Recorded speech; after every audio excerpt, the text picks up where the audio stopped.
Coming up next on the Jeff Crilley Show, he has a global ministry. He's spoken on every continent except for Antarctica, and he's just waiting for that call. That's next.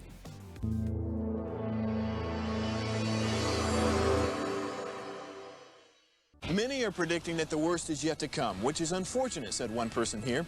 Until now, they've enjoyed the reputation of being the nation's icebox. Watched a burglar in his home this morning by webcam. As a journalist of over 25 years, stories are what make my world turn. Reporting live from the Dallas newsroom tonight, Jeff Crilley, Fox 4 News. But in 2008, I took the jump from my familiar life and started a PR firm from my home. We're talking about anyone with a camcorder like the one I'm using becomes a television network. We started slowly growing the company, and we now have over 100 clients, and we've branched into the world of live digital broadcasting. I now own 8 different TV studios and have a huge team, and the stories that I now get to share are sometimes the most important of my life.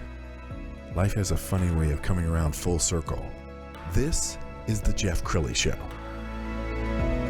Well, I think you know if you've watched this show for any length of time. At one point in my heyday, I was giving 300 speeches a year, and I felt pretty good about myself that I had some speaker chops, so to speak. But I can't hold a candle next to my next guest. Dr. Mike Smalley has given some 12,000 speeches around the globe. Welcome to the show. Thanks for having me. I'm honored to be here. Well, you and I have been friends for many, many Yeah, years. we have. And we recently kind of reconnected, and I said, you got to come see our new studios. And That's so, gorgeous. Yeah, thank you for first class all the way. I like everything you do. Well, I'm always learning stuff about you. And so you gave your first speech or sermon, so to speak, when you were how old? 14, 1982. All right, tell A couple weeks ago. Yeah, I had gone to a youth camp. My dad had a really interesting, what do you want to call it, parental hunch that he needed to get me in to any kind of church he could get me in. And he actually told me one day that the Lord said to him, I got to reach your son this summer or I'll probably lose him forever. So my dad drugged me to every kind of revival meeting you can imagine. Just, I'm bored to tears of all of it. Just can't believe it. But I went to a youth camp and I went 1982. I went there like all 14-year-old guys do, just have fun, meet some girls, whatever. And had a radical experience with God at that camp. And I left there knowing two things. Knowing I knew in my core I was supposed to preach the rest of my life. And I knew that no one would ever be able to talk me out of it. That's all I knew. Didn't know where, what that would look like. Am I going to pastor? Am I going to be a children's minister? Didn't know, but I knew then. And 6 months later, I was in a pulpit and have never stopped. It's amazing. And as we said in the tease, you've spoken on every continent except for Antarctica. Yeah, I'm waiting for the call to bring the big coat. I think the population is only 300. Yeah, so I'd still do it. I'd love to go. I'd love to say I've been there. Well, I want you to tell people more about your global ministry. Yeah. Oh, thanks so much for having me. We had a real passion years ago to help people in third world countries and developing nations. So we really focused after about the year 2000 doing a lot of mega church planting. And so now we've planted 64 churches. And we branched out now and done Honduras, Mexico, of course, Kenya, Ghana, all over Africa. And we pay for it all. We take a team with us. We do a 3-night crusade outdoors, and we do a lot of teaching during the day. We bring books and all kinds of stuff. But we leave a church behind when we're done. So when we go back home, there's a church that wasn't there until we got there. Wow. And now I guess it's been 20 plus years since we did our first one. And so a lot of the churches now have started churches of their own. So it's really multiplied all over. And we've had amazing stories and testimonies from it. It's been really fulfilling. And so we've got that and sex trafficking, rescuing, and all kind of things like that we've jumped into. But it's just, the world is our field, as John Wesley said. So we're out touching people. Yep. With what we think is the greatest message ever. Okay, tell us about the pandemic, because that was now 3 years ago. I can't even believe it's been 3 years, but you probably went from, dozens and dozens of talks and sermons to nothing first, right?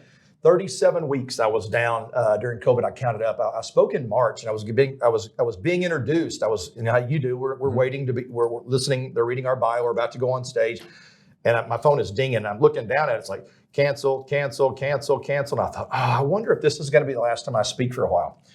And 37 weeks down. It was rough. What was that? I mean, did you end up going on Zoom to give? Yeah, that's why. That's one of the reasons what you're doing is so valuable, because you're taking messages to the marketplace with the greatest technology we have, the greatest cameras, you've got the greatest first-class setup. So that's when I jumped into that. And as weird as it sounds, because I'm like you, I like to speak to an audience. Like, sure. I like the feedback of an audience. I hated looking into my phone and saying hi or doing I hated it.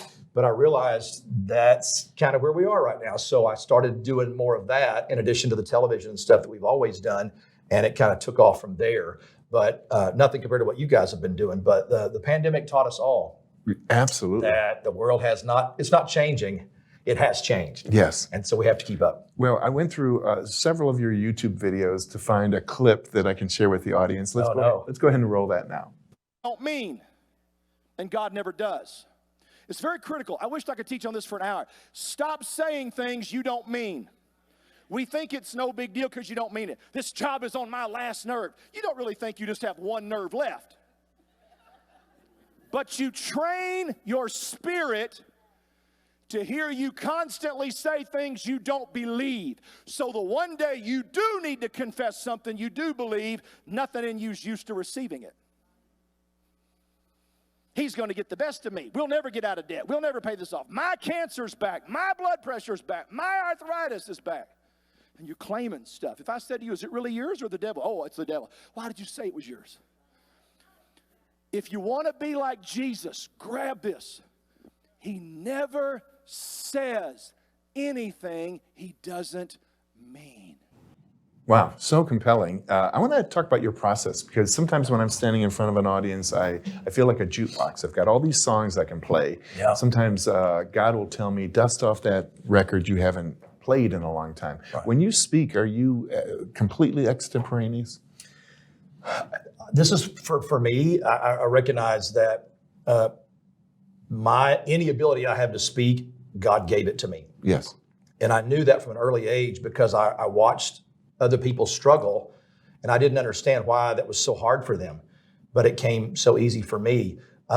So I teach from the overflow. So I always reading, learning, praying, studying. I stay in the Bible. I never get out of bed in the mornings without listening to 1 or 3 chapters every day on an app. Mm-hmm. So I speak from my overflow. Mm. So I never have to think, oh gosh, what do I say? I got to think for 12 days on what to talk about. I don't have notes to have something to talk about. I keep notes so I don't say too much. Right. Like it's like what you just said. You got lots of songs in the jukebox. So you can teach what you know, but you can only reproduce what you are. Yeah. So you teach from the overflow. And so you go up there sometimes planning to talk about this, and God says, no, we're gonna go another way. Yeah. Yeah, that's happened many times. You got notes you prepared, and you're 15 seconds of being introduced. You have a sick feeling. Yeah, it's not this. Just go right here in this direction.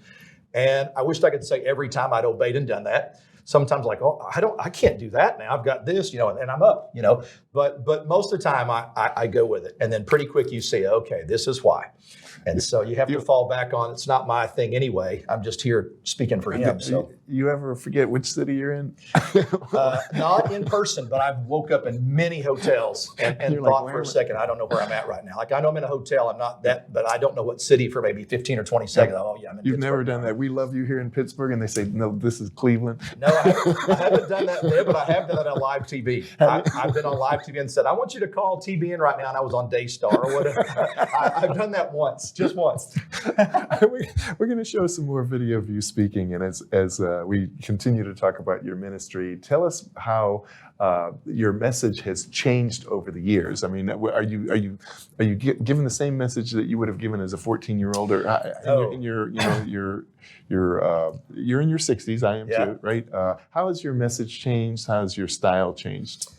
Gosh, messages change because you're always learning. I did not really know what the Bible taught about, like when you hear about the message of the gospel, it's about forgiveness and things like that, and not to minimize that, but I had no idea until later that it's not just that you were forgiven. You're a brand new creation with certain rights and privileges now that you've been saved. What are those besides I get to go to heaven when I die? Like what in the nitty gritty now can I expect? When I begin to see all the benefits in the scripture of what happens to a person once they meet the Lord, I had no idea. Yes.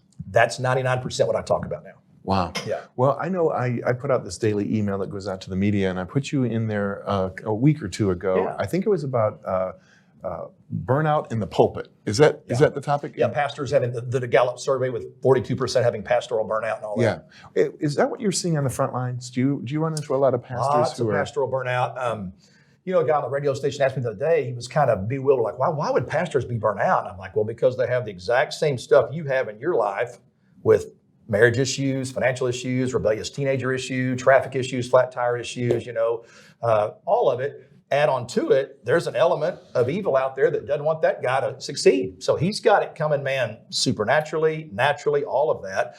And I could tell the DJ thought, well, I hadn't thought about that before. But then you have COVID, which is, I don't know a single church. And Jeff, I'm in a different church every weekend. I'm in Pennsylvania this weekend and Iowa after that. I don't know a single pastor who says to me, Mike, we're running more than we were before COVID. Even if they're 90% back, they're not back to where they were. So everybody's still in a bit of a free fall. And now you got church on the phone, so Right. People have learned to just stay home in their underwear and drink coffee on the couch, Sure. which is good that they're getting the teaching. But when you're looking at warm bodies in the chair, it's not what it was. Yeah, and I'm kind of worried about it, to be honest with you. I saw a Gallup survey a couple of years ago that said there are now more people who are unchurched than churched. And it's the first time in American history that that's been the case. What do you think ministers and priests and rabbis need to do to get people back to the church? It's hard. First of all, hats off to everybody who's working 2 or 3 jobs and still pastoring. You're still, doing the best you can to serve people. Because we're in Dallas, we have mega churches everywhere. People tend to think that all churches run 10,000 when the average church in America never breaks the 200 barrier. So most pastors are underpaid, overworked, etc. But the main thing is that we all have to remember Mexican restaurants go broke making Italian food. So you have to stay with what you are. So if I get out of bed on Sunday morning and come to your church, I want you to break the Bible open for me and tell me what I couldn't get anywhere else. If you give me the same self-help message I could have got at my business luncheon on Wednesday before, then I'm bummed I went to church. I want you to do what nobody else does, which is just open the scripture, make it real for me so I can apply what you're talking about on Tuesday at 2:00 in the afternoon, as well as on Sunday morning, and just bring fresh bread to the people. If you give somebody what they can't get anywhere else, they'll always want to return. And it just keeps what was Vince Lombardi, the great Packers coach, brought that football out, man, to his Super Bowl champion team and said, we're going back to the basics. This is a football.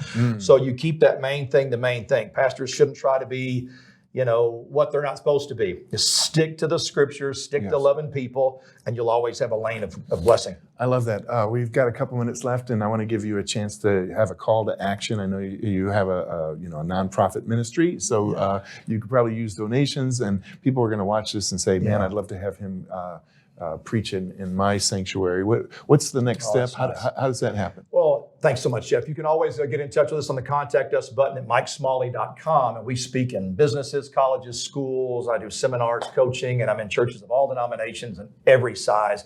And we don't charge. After 41 years, people ask, well, what is your fee to come? I've never charged a set fee to come. So if we want to work with you and you want to work with us, we're within your budget. We'll make it happen. So we can also just email us directly, mike@mikesmalley.com. And I want to just say too, Jeff, because what you're doing, so important with all of the studios now. You're now in Austin, you're in Southlake. And I'll just say to pastors, ministers, business people, if you're not doing social media, if you don't have your own YouTube channel, your own TV programs, then you're missing out on impacting people with your message, with your customer base. Anything you're doing in business, you got to be in front of the camera now. And Jeff has made it so easy. His team is spot on. He didn't ask me to say this, but I'm going to just say, if you're in the ministry or you're not in the ministry, but you just want to get your product to the marketplace or get your message out, you want to help a certain segment of people, you need to call these guys because they've got locations all over the state of Texas. And they're first class, state of the art, and they will help you take your message. If you've never been in front of a camera before, they'll walk you through it and help you succeed. Don't stop. You're so fun. All right, we're going to end with his website one more time, which is mikesmalley.com. Dr. Mike Smalley. Thanks for coming on the show. Thanks for having me. That's it for now. We'll see you next time.